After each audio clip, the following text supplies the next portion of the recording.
सध्या fatty liver खूप चाललंय सगळीकडे. हो, अगदी लहान मुलांमध्ये सुद्धा फॅटी लिव्हर यायला लागले, लहान मुलांमध्ये ओबेसिटी वाढायला लागली आहे. हे कारण आहे का जरा तपासून बघा बरं, की तुमची मुलं जास्त फ्रूट ज्यूस पितात. कारण ते फ्रूट ज्यूस जे काही ती पितायत ते डायरेक्टली ती शुगर आहे, फ्रक्टोज आहे, ती तुमच्या लिव्हरमध्ये जाते आणि तिथे फॅट तयार होते आणि म्हणून ते फॅटी लिव्हर तयार होते. पुढे त्यांना इन्शुलिन रेझिस्टन्स होतोय, त्यांचे शुगर्स वाढतायत, ते प्री डायबेटिक मध्ये जात आहेत.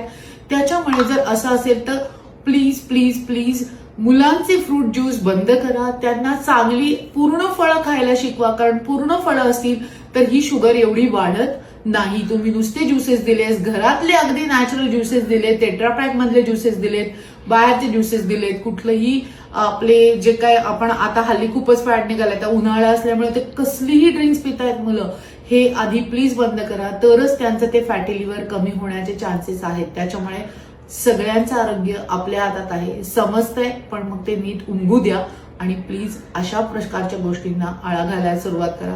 तुम्ही केलं तर मुलं ऐकणार आहेत, नाही तर ऐकणार नाहीयेत आणि ती परत परत त्या अशा गोष्टींना, घातक गोष्टींना बळी पडतात आणि मग त्यांचं सगळं आरोग्य बिघडायला सुरुवात होतीये. फ्रूट ज्यूस नको, अख्खं फ्रूट चालणार आहे.